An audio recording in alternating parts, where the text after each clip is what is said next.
Hi, this is Steve with Self-Generated, and you have come across my episode on the holidays on this podcast, web series, whatever you want to call it. I discuss ideas about how we fundamentally work, what is psychology, thought, process, consciousness, and what makes you, you, and fundamentally my thoughts and explorations of this have changed my life for the better.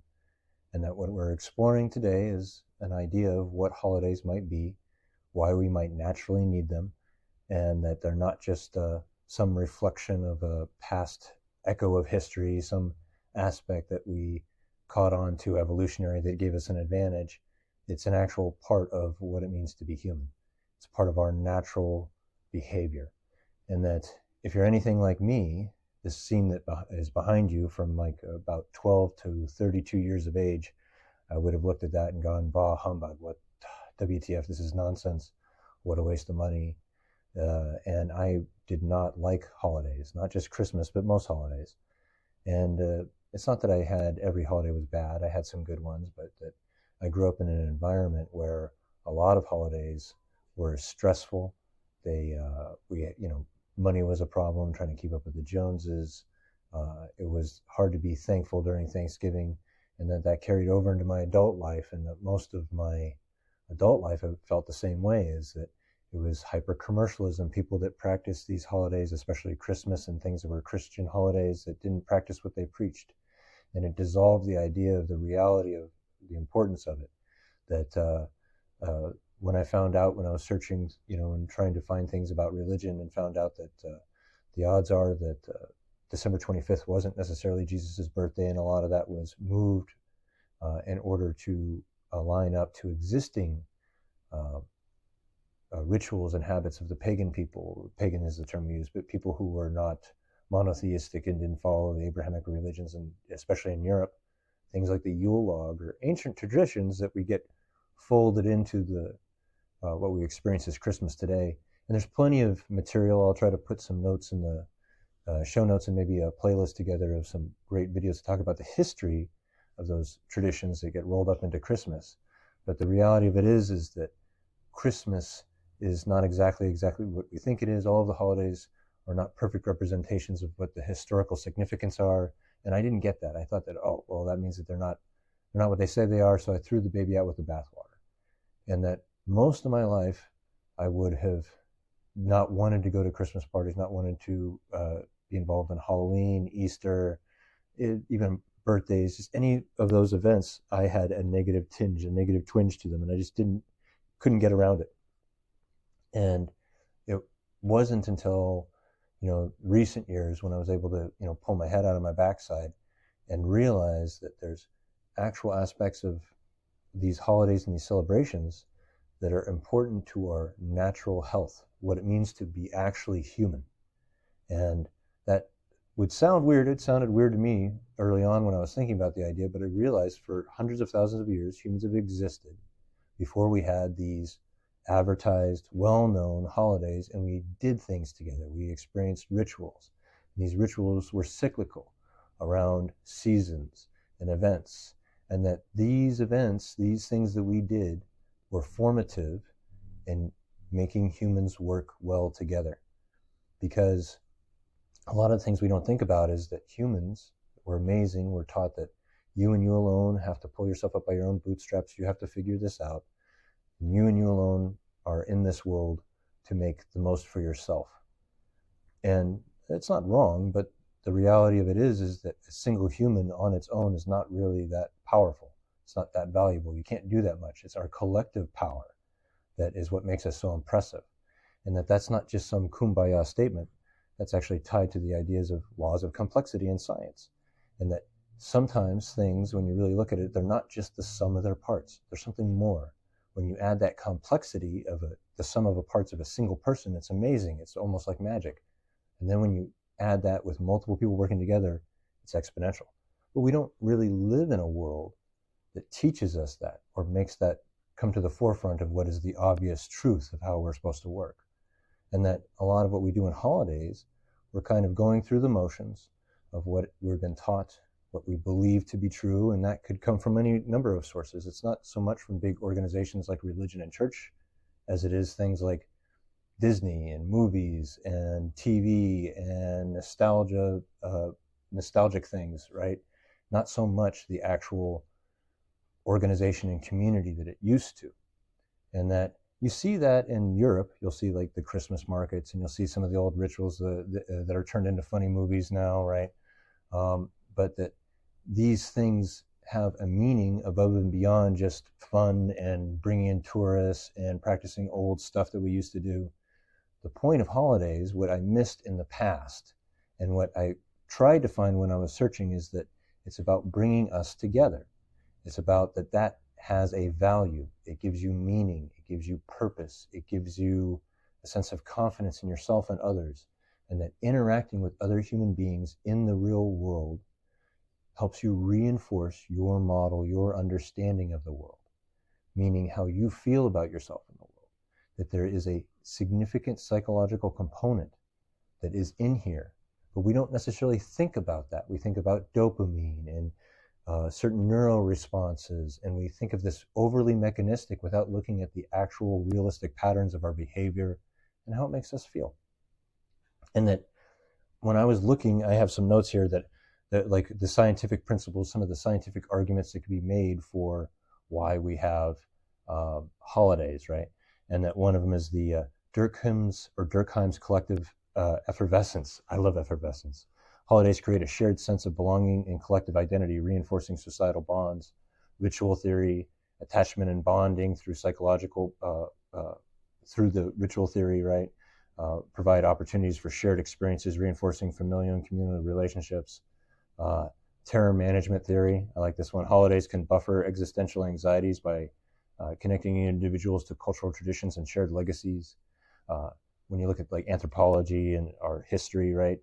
Seasonal cycles, how all of our, a lot of our rituals, the rain dance, so forth, myths and storytelling, human social evolution, and even in neuroscience, like the reward center, you get dopamine when you open your gifts, all this stuff. But all of them negate the structural idea that humans work together, that we're social animals, and that, yes, maybe you get that dopamine hit, but it's not just from opening the presents, right? That's how we act right now. The idea is that it's supposed to be from the forcing you to be present with other individuals that are of your same ilk. That doesn't just mean race, religion, creed, that you sample the world together. You believe X, Y, Z is true. You believe in Christmas trees, that you put Christmas trees in your house. Or you believe that you put menorahs in your house. Or you believe whatever it is that you believe to celebrate that event. And that you get with other people to reinforce that. And that when you guys are doing that embodied in the room together, there is value to that. It's not spooky action at a distance. It's not magic. But it's part of our fundamental nature that we ignore. And that's what I try to explore in my series, Self-Generated Podcast. That's what we try to explore through active inference, embodied cognition, the extended mind. You don't need to know all of the underpinnings of those.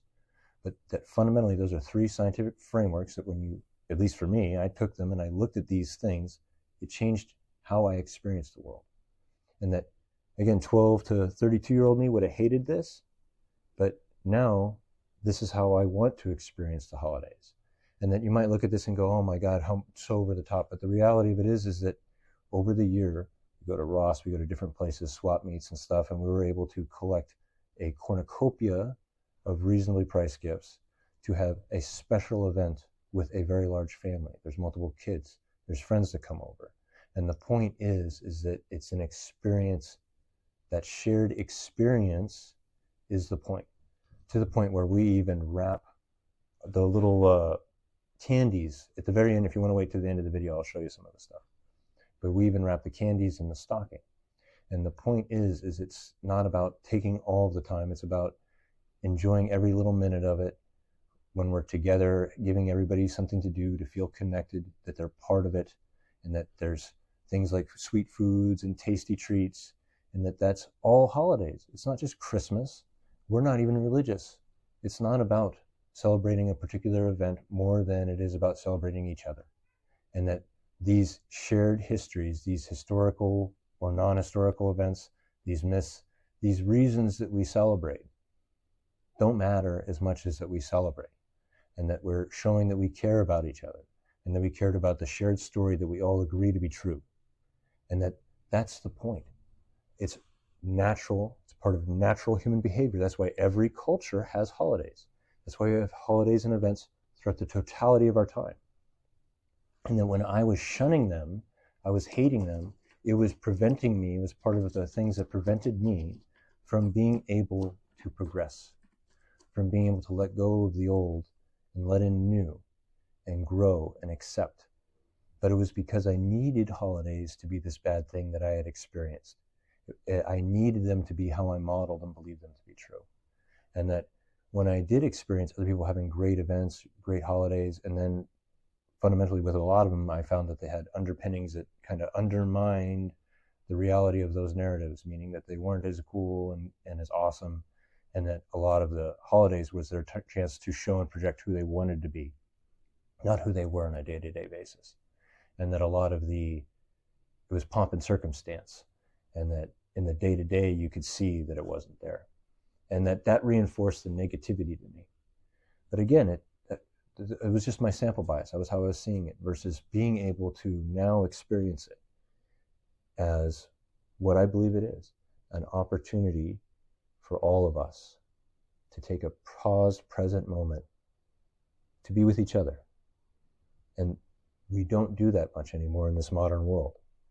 We literally live in a world that makes that kind of hard, even though it should be easier. With this technology right now, we can connect anywhere in the world at any time. But a lot of us feel more isolated. So much so that not too long ago, we tried to create a new holiday, Friendsgiving, for people who didn't have the family connections, whether by choice or otherwise, that they were left out. And that, yes, people do practice Friendsgiving, and people still try to include people, but I don't know if you've noticed, but there's a lot of disconnect out there. And I think there's disconnect not just between each other in these events and isolated people, but even in doing these things like Christmas. Most of the times that I experienced with most of my family prior to recent years, it was not a pleasant experience. It was trying to project what they thought a holiday should be, making it worse for some others. And that a lot of us do experience it that way. And that what I'm trying to do, what I'm trying to explain to you, is that holidays shouldn't be shunned, but they don't need to be blindly embraced, other than the understanding that they're about each other. It's not as much about the event that we're supposed to be celebrating. It's about reinforcing that that's what we all believe to be true, whatever it is. And that could be lighting candles on the menorah, that could be being around a Christmas tree, that could be any number of events anywhere around the world at any time, some of which you might find absurd but are perfectly normal for the people who live it. And that the reason being is because human nature is to celebrate together, to need to be together to reaffirm what they believe to be true. And that's active inference, embodied cognition, the extended mind. And that we can't throw the baby out with the bathwater on these things. And that these holidays, this celebration, is not just about you, it's about us. And that when you're within us, makes you easier to feel good about you. Now, if that us is shitty, well, then you have a shitty experience. It's understandable. But that doesn't mean that all of the experiences out there are crappy. The experiences are far more what you make them. And that unless you're aware of that, you don't have the control of that. And I wish you a happy holiday, whatever it is, even if you're not celebrating anything. I hope that you're able to take a little time for yourself, take a little time, maybe connect with some old friends, some new friends, and whether it's true or not, you feel that the world is falling apart or not, take a moment to realize that it's not falling apart right now, and that things can be okay, and that there's power in that.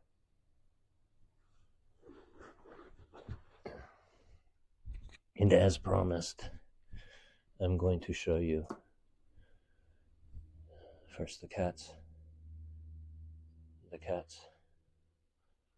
cornucopia of Christmas,